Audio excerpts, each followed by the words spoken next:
en Jésus-Christ. Je suis hors la tête. Faya, feu dans ton consent. Je suis là, encore dans tes têtes pour te rappeler de Christ. Ces derniers temps, des nouveaux genres musicaux ont émergé dans l'église, notamment le rap, suscitant ainsi la controverse dans l'église. Certains chrétiens sont d'accord avec, tandis que d'autres répriment totalement cette musique. Mais qu'en est-il vraiment ?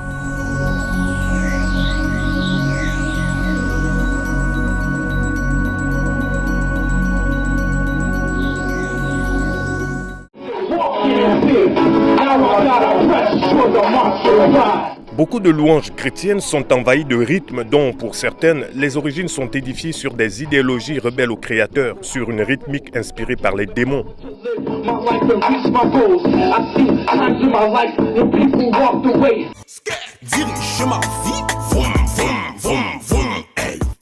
Malheureusement, dans le but soi-disant d'attirer les jeunes, on leur propose la musique qu'ils aiment. Rap, rock, techno, dancehall. Du coup, ils ne sont pas dépaysés, ils retrouvent l'ambiance des boîtes. Tous ceux qui se ligueront contre moi tomberont sous mon pouvoir. L'épée de l'esprit est toujours nue contre ceux qui marchent contre ma maison.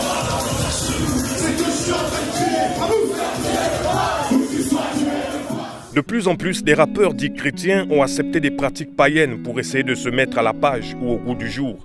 Certains font des featuring avec des païens, d'autres ont un look et un style complètement mondain. L'évolution des mentalités chez ces rappeurs se font principalement par mimétisme avec ce qui se fait dans le monde. Aujourd'hui, pour attirer le païen, il faut faire comme le païen. L'imiter pour lui dire qu'on est comme lui, qu'on est accessible. Il faut lui montrer qu'on est in et dans la place. Qui dépasse à peine la vitesse d'un vélo cassé. Et ma salive, j'en ai trop marre de la glace. Ainsi, nous avons une pléthore d'artistes chrétiens qui ont décidé de calquer leurs talents sur ceux des païens. Je fais du rap gospel, j'en ai pas honte et j'en suis fier d'en faire. Beaucoup de musique, chant et danse ont le parfum du monde.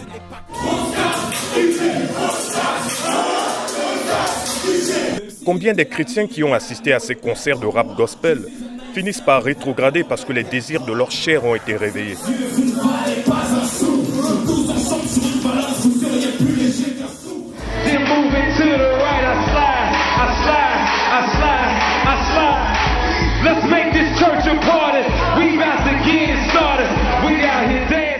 La musique que nous écoutons doit servir à nous entretenir spirituellement et à renforcer notre communion avec le Seigneur.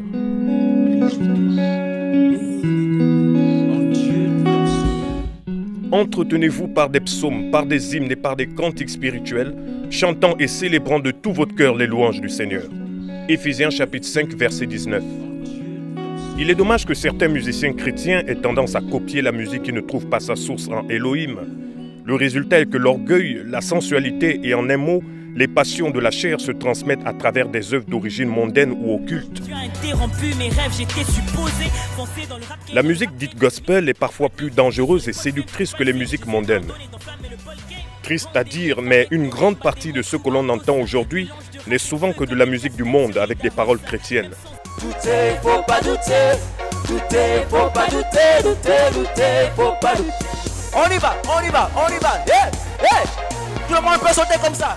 Tu peux me voir au fond de la boîte, ouais. Bouteille de chance. Si tu me vois à genoux, c'est que je suis en train de prier. Je mets le rap à 4 pattes, bienvenue sur la piste de danse. À Panama on est les boss, à Panama on est les boss. Que je suis en train de crier, où que tu sois, tu es le boss. Où que tu sois, tu es le boss. En l'honneur de Jésus-Christ, tu peux stopper ma guerre. Quand l'amour est en marche, je pose le pied sur la terre, Satan veut enterrer la hache.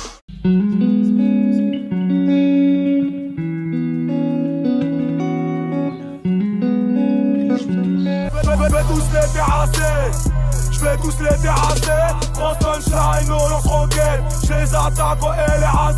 C'est toujours les mêmes merdes à la radio. Penses-tu vraiment que Yeshua HaMashiach danse le rap? Ou carrément qu'il rappe? Dans le livre d'Amos, chapitre 5 au verset 23, le prophète Amos parle d'une musique religieuse qui est en abomination à Elohim. Éloigne de moi le bruit de tes cantiques, je n'écoute pas le son de tes luttes. Nous ne pouvons pas nous cacher derrière une musique dite gospel qui nourrit nos émotions et réveille ce qui est charnel en nous. Lorsque nous considérons ce qu'est la musique chrétienne et l'adoration aujourd'hui, il est clair que l'esprit du monde a envahi l'Église. La louange adopte souvent le même style de musique que celle du monde et cela emmène une confusion chez les chrétiens, surtout chez les jeunes. Malheureusement, ce n'est pas parce que quelque chose porte l'étiquette chrétien que ce sera nécessairement bon pour leur vie spirituelle. De même, il y a aujourd'hui une musique et une adoration qui témoignent à nos cœurs qu'elles viennent du Seigneur. Il y a également beaucoup de musique, chants et danses qui ont le parfum du monde, un parfum charnel.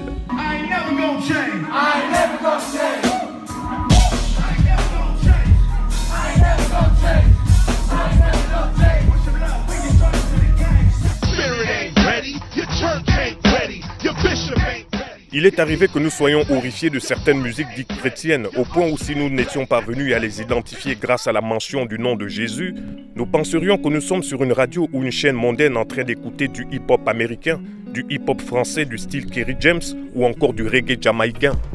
Get up, stand up. You must fight the fight. Debout, lève-toi et n'abandonne pas.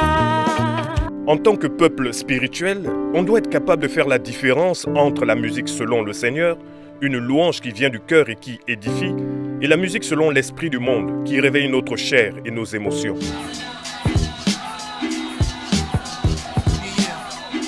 Les adeptes chrétiens du rap ou encore du hip-hop sont en fait au service de Satan qui joue de leur ignorance pour infiltrer l'église sans résistance.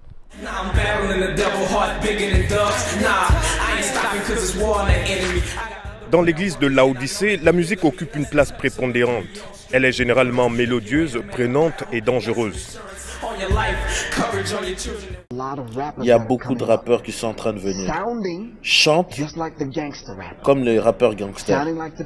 Ils chantent comme les rappeurs pimp. Oui, c'est juste c'est la même fréquence, mais ils parlent juste de Christ. Tu vois ce que je veux dire? Voilà la question basique. Est-ce que ça va toucher le salut des jeunes? C'est ce qui vient après. Tu veux me dire, tu changes juste les fréquences, mais tu changes pas les paroles. Mais tu changes juste un peu les paroles. Si tu enlèves le diable, les choses de ce monde, la rue, plusieurs choses, et tu mets Jésus, tu mets Christ et d'autres choses. Et tu penses que c'est comme ça que tu vas prendre les jeunes? C'est comme si les jeunes, ils sont stupides, ils sont pas bêtes. Ils savent faire la différence entre le bien et le mal.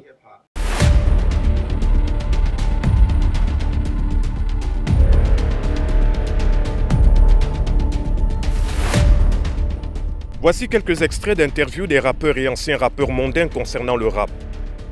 S'il n'est pas révolté, le rap perd son âme.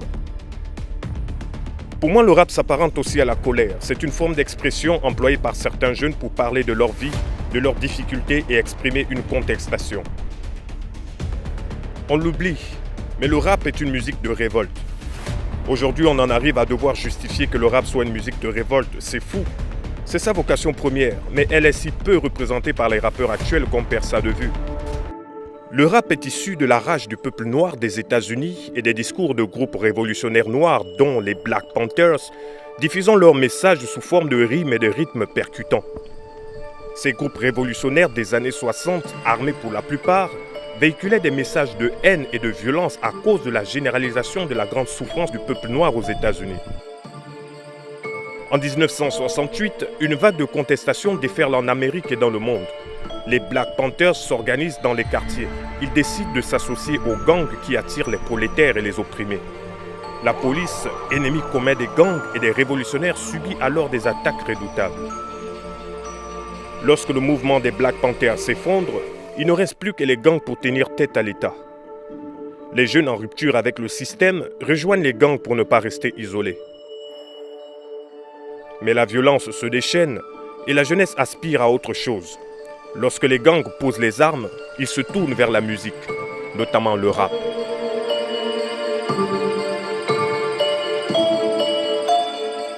Le hip-hop, en particulier le rap, demeure une culture liée aux gangs. Le hip-hop est la plus grande religion auprès des jeunes. Ils modifient leur comportement à cause des messages subliminaux de la musique.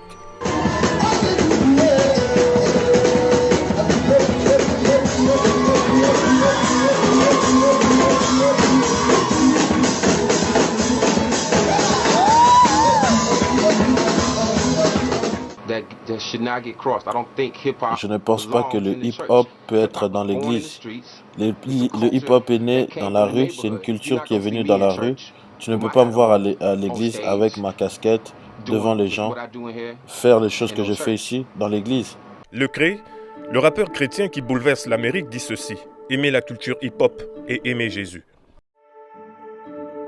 Mais Elohim dit: ne vous conformez pas au siècle présent, mais soyez transformés par le renouvellement de l'intelligence, afin que vous discerniez quelle est la volonté d'Elohim, ce qui est bon, agréable et parfait.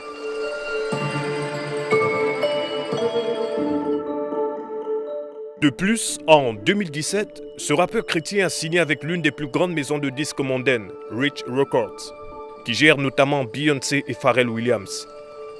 Comment un chrétien peut-il faire un partenariat avec des personnes qui vont l'influencer dans les ténèbres? First time here at BET? BET Awards, so it's awesome to be here, and I'm a fan of all these artists. I'm a fan of all these artists. Seeing J. Cole, and looking forward to seeing Justin Timberlake do his thing as well. And actually listen to Justin Timberlake and J. Cole and all that stuff. Yeah. Oh yeah, absolutely. See, at the end of the day, for me, it's about good music.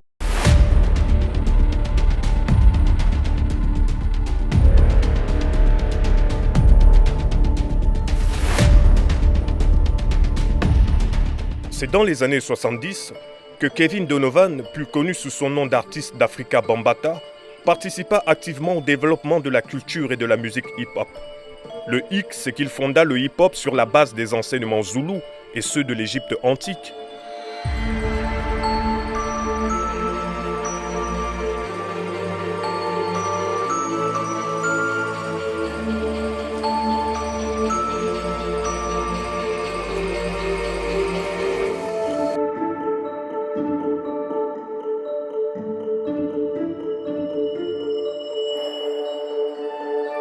Par la suite, il créa aussi la Zulu Nation, une organisation internationale chargée de faire connaître la culture hip-hop à travers le monde entier. Il a fait un voyage en Afrique pour étudier les enseignements zoulous, l'aura de Pharaon et comment celui-ci s'autoproclamait Dieu. La culture hip-hop n'est rien d'autre qu'une véritable organisation religieuse satanique dont les rappeurs sont les prédicateurs.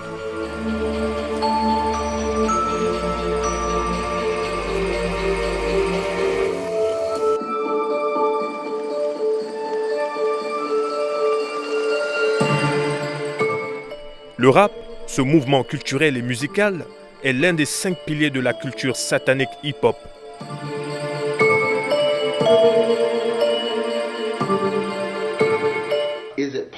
C'est impossible d'être hip-hop saint et prêcher la parole. C'est impossible. Parce que le hip-hop est la parole de la culture. Le Seigneur est-il réellement au centre de nos ministères ou seulement dans la forme ? Quel a été le réel impact de nos projets au sein de la vie des personnes touchées? Au final, n'atteignons-nous pas ces chrétiens en satisfaisant leur chair? Dans Lévitique au chapitre 10, il était formellement interdit d'apporter du feu étranger sur l'autel, c'est-à-dire un feu qui venait de l'extérieur. Concrètement, le feu étranger était un feu qui ne prenait pas sa source sur l'autel. Il était considéré comme étranger tout simplement parce qu'il était prélevé en dehors des limites fixées par le Créateur. Alors un feu sortit de devant Yahweh et les brûla. Ils moururent devant Yahweh. La Bible fait mention d'un autre feu qui est symbole de jugement. Un feu sorti de devant Yahweh. Le Créateur ne laissera pas impuni quiconque s'approche de lui dans le service avec un feu étranger. C'est à chacun d'entre nous de vérifier la provenance du zèle ou de la passion qui nous anime. Tout service chrétien qui ne prend pas sa source dans le sacrifice de la croix subira le jugement implacable du Créateur. Get hip-hop out of the house of the Lord. Get hip-hop out of the house of the Lord.